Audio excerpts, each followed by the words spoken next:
क्या उत्तर प्रदेश में कांग्रेस प्रियंका गांधी को कुछ बड़ी जिम्मेदारी सौंपने वाली है? क्या कांग्रेस उत्तर प्रदेश में प्रियंका गांधी को मुख्यमंत्री का चेहरा बनाएगी? क्या प्रियंका गांधी 2027 के चुनाव में अखिलेश यादव के सामने जाकर खड़ी हो जाएंगी? क्या 2027 के विधानसभा चुनाव में कांग्रेस और समाजवादी पार्टी का गठबंधन नहीं होगा?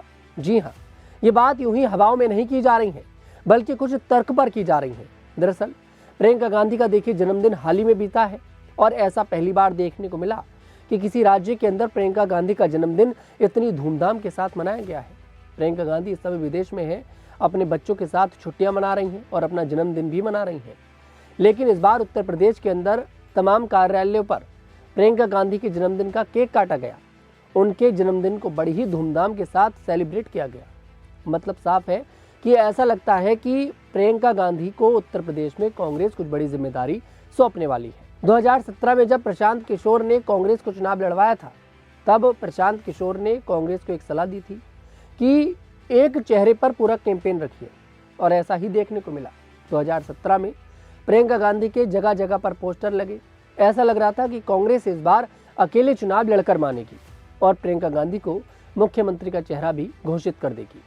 लेकिन ऐन वक्त पर सोनिया गांधी और राहुल गांधी ने समाजवादी पार्टी के साथ यानी कि अखिलेश यादव के साथ गठबंधन कर लिया और फिर प्रियंका गांधी को पीछे हटना पड़ा।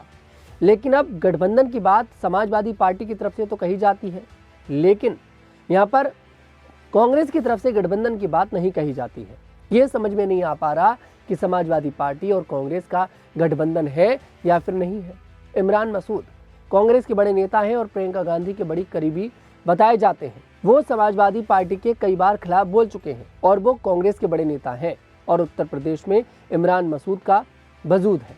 तो आप समझ सकते हैं कि यहाँ पर एक पूरी फील्डिंग जो है वो कांग्रेस बिछाने की कोशिश कर रही है प्रियंका गांधी को लेकर, कि प्रियंका गांधी का एक माहौल बना देते हैं उनके नाम का और पब्लिक के मन की बात जानने की कोशिश करी जा रही है। हाल ही में आप लोगों ने देखा होगा कि संसद का शीतकालीन सत्र चल रहा था और राहुल गांधी विदेश चले जाते हैं और पूरी बागडोर फिर पार्टी की प्रियंका गांधी के हाथों में आ जाती है। और उस समय पर ये अटकलें लगानी शुरू हो गई थी कि अब प्रियंका गांधी को कुछ बड़ी जिम्मेदारी मिलेगी और उसके बाद प्रियंका गांधी को असम के चुनाव की पूरी जिम्मेदारी सौंप दी गई। पूरे चुनाव की पूरा चुनाव प्रियंका गांधी के अंडर में लड़ा जाएगा असम का। अब ऐसा ही उत्तर प्रदेश में भी हो सकता है, क्योंकि प्रियंका गांधी के अंदर कहा जाता है कि अपनी दादी इंदिरा गांधी की छवि दिखाई देती है।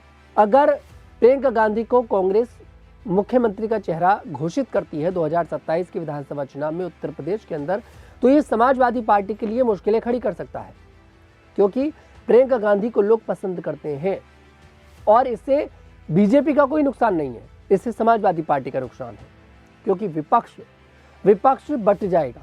हालांकि समाजवादी पार्टी की वोट को काटना आसान बात नहीं है, लेकिन अगर कांग्रेस एक चेहरे पर चुनाव लड़ती है तो फिर शायद कांग्रेस कुछ बेहतर कर पाए। कांग्रेस की सबसे बड़ी कमी ये रहती है कि वो चेहरा घोषित नहीं कर पाती। आप लोगों ने देखा होगा हरियाणा के अंदर वो चेहरा घोषित नहीं कर पाई, आखिर तक चेहरा घोषित नहीं किया गया और सबसे बड़ी हार की वजह चेहरा घोषित ना करना बताया गया। अब कांग्रेस उत्तर प्रदेश में क्यों कॉम्प्रोमाइज करे? जब कांग्रेस के पास प्रियंका गांधी जैसे चेहरे हैं तो फिर वो कॉम्प्रोमाइज क्यों करे?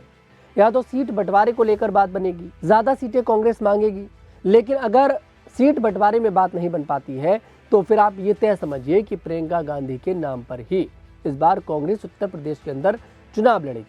फिलहाल आपको क्या लगता है, क्या कांग्रेस प्रियंका गांधी को उत्तर प्रदेश में कुछ बड़ी जिम्मेदारी देगी या फिर नहीं? कमेंट सेक्शन में जरूर बताइएगा। मैं तनुज दीक्षित फिर आपसे मुलाकात करूंगा, तब तक के लिए हमारे साथ देखते रहिए द न्यूज़ 15।